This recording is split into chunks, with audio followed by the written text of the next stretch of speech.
नमस्कार, स्वागत है आप सभी का इस खास विश्लेषण में। आज हम जिस विषय पर बात करने जा रहे हैं ना, वो सच में बहुत गहरा है और थोड़ा रहस्यमयी भी।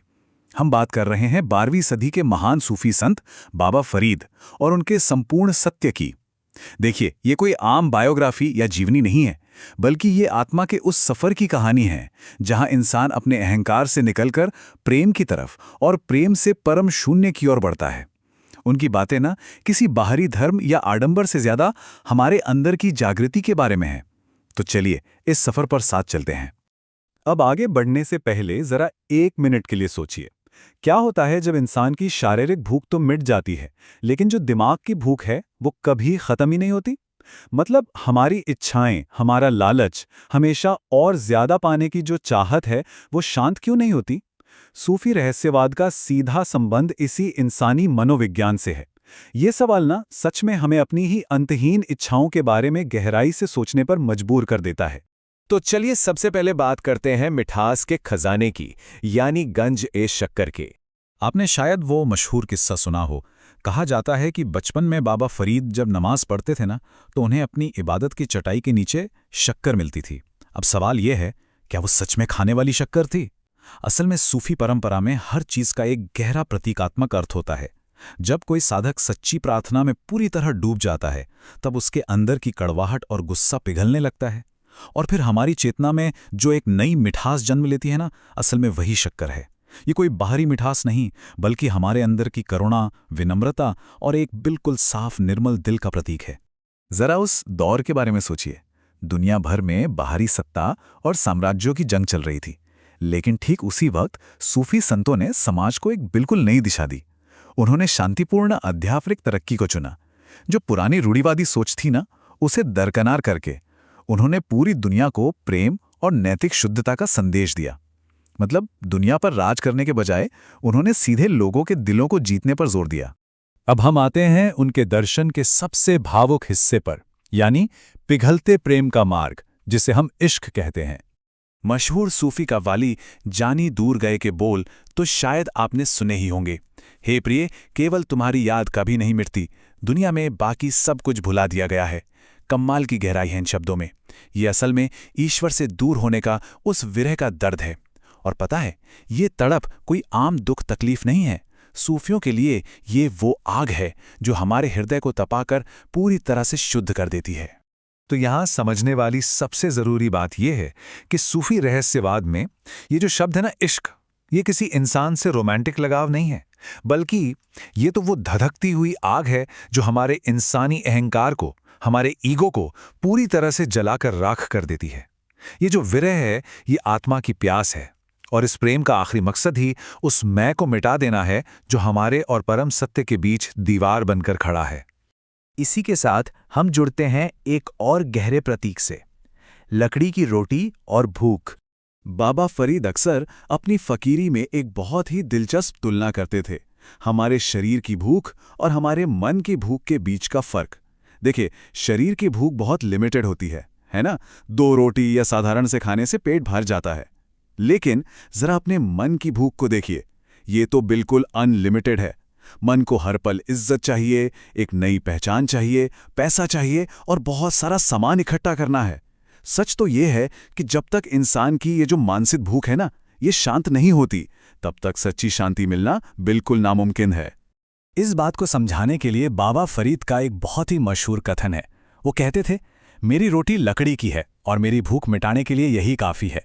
लेकिन जो लोग रोज़ मक्खन लगी रोटियों की दावत उड़ाते हैं ना, उन्हें अंत में दुखी सहना पड़ेगा।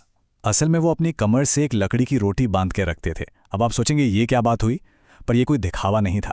ये अपने अहंकार और मन की लालसाओं को कंट्रोल में रखने का एक बहुत ही पावरफुल तरीका था। और यहीं से हमें समझ आता है कि फकीरी असल में कहते किसे हैं। ये सिर्फ गरीबी नहीं है, ये दुनिया की सत्ता और पैसा इकट्ठा करने की होड़ को पूरी तरह ठुकरा देना है। सोचिए, उस दौर में जब समाज में इतनी ऊंच नीच थी, तब जमात खाने में बिना किसी भेदभाव के सभी के साथ जमीन पर बैठकर साधारण खाना खाना, ये अपने आप में एक बहुत बड़ी क्रांति थी। सच्चा फकीर वो है जिसके अंदर इच्छाएं कम से कम हो और जो बाहर की दुनिया को बस एक शांत दर्शक, एक साक्षी की तरह देख सके। आगे बढ़ते हैं और बात करते हैं उनके दर्शन के एक और अहम हिस्से की, जंगल में कांटे। रोटी और भूख की बात तो हो गई। अब जरा भटकने और दर्द के इन प्रतीकों पर गौर करते हैं। उनका एक बड़ा ही खूबसूरत कलाम है। फरीद, तुम जंगलों में क्यों भटकते हो? कांटों और झाड़ियों में क्यों लज रहे हो? उस सर्वशक्तिमान को पहाड़ों या जंगलों में मत खोजो, उसे अपने ही भीतर खोजो। ये बात सीधा सीधा इस सच्चाई को दिखाती है कि ईश्वर को तीर्थों या जंगलों में बाहर ढूंढना बिल्कुल बेकार है।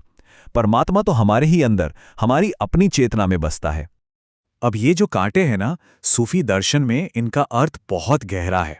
यहाँ जंगल का मतलब है हमारे मन का भ्रम, धूल का मतलब है हमारे घमंड का टूटना, और कांटे ये हमारी जिंदगी की वो दर्द और तकलीफें हैं जिनसे हम बच नहीं सकते।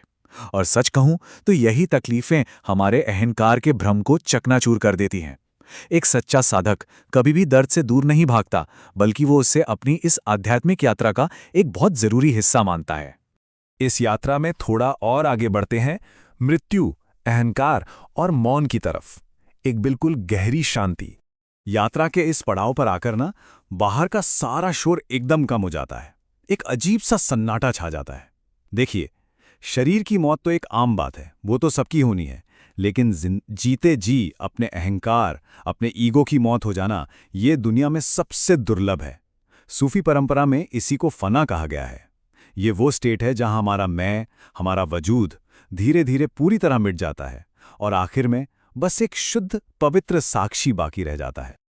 और मृत्यु को लेकर बाबा फरीद का जो नजरिया था ना, वो सच में आपको हैरान कर देगा। वो कहते हैं, जीवन एक दुल्हन है और मौत उसका दूल्हा। हम लोग आम तौर पर मौत को एक दुखद अंत मानते हैं, है ना? लेकिन फरीद के लिए ये कोई अंत नहीं है, बल्कि ये आत्मा और परमात्मा का एक बेहद खूबसूरत रहस्यमय मिलन है। ये एक ऐसा विवाह है जहां आत्मा आखिरकार अपने असली घर वापस लौट जाती है।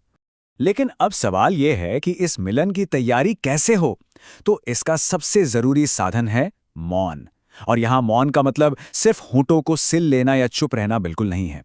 इसका असली मतलब है अपने दिमाग में हर वक्त चलने वाले विचारों की उधेड़-बुन को शांत करना।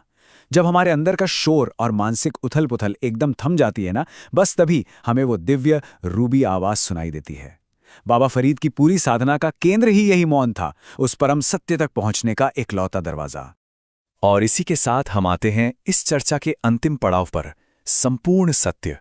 इस पूरे दर्शन के सबसे ऊंचे शिखर पर खड़े होकर अगर हम देखें, तो बाबा फरीद का जो अंतिम संदेश था, वो किसी भी एक धर्म या मजहब की सीमाओं में नहीं बंधा था। उनका सार बिल्कुल साफ था। प्रेम करो, अपनी जिंदगी को एकदम सरल बनाओ, अपने भीतर झांको, अहंकार को छोड़ो और खुद को पहचानो। क्योंकि ईश्वर उसी दिल में प्रकट होता है जो विनम्र हो, शांत हो और जहां नफरत की कोई जगह ना हो, बल्कि जो सिर्फ और सिर्फ शुद्ध प्रेम से भरा हो। तो चलिए एक बार जल्दी से देखते हैं कि ये पूरा रूहानी सफर आखिर कैसे आगे बढ़ता है। सबसे पहले नमाज, जिससे हमारे अंदर सजगता आती है। फिर जन्म लेती है शक्कर, यानी वो आंतरिक मिठास। वो मिठास फिर इश्क में बदल जाती है, जो हमारे अहंकार को पिघला देता है। अहंकार पिघलता है तो हम फना की स्थिति में पहुंचते हैं, जहां मैं पूरी तरह खत्म हो जाता है। और सबसे आखिर में आता है मौन, परम शांति, जो सीधा परमात्मा का द्वार है। तो इस पूरे विश्लेषण का निष्कर्ष बस यही है, हम इंसान पूरी जिंदगी उस परम सत्य को बाहरी दुनिया में, मंदिरों में, मस्जिदों में और धर्म ग्रंथों में खोजते खोजते थक जाते हैं, पर आखिर में जाके ये समझ आता है कि जिस सच को हम बाहर दर बदर ढूंढ रहे थे, वो तो हमेशा से ही हमारे अपने अंदर, हमारी खुद की चेतना की गहराइयों में छिपा बैठा था। अब सोचने वाली बात यह है कि क्या हम सच में अपने भीतर झांककर उस सत्य का सामना करने के लिए तैयार हैं? इसी विचार के साथ हमारा आज का ये विश्लेषण यही पूरा होता है। इस गहरे सफर में हमारे साथ जुड़ने के लिए बहुत बहुत धन्यवाद।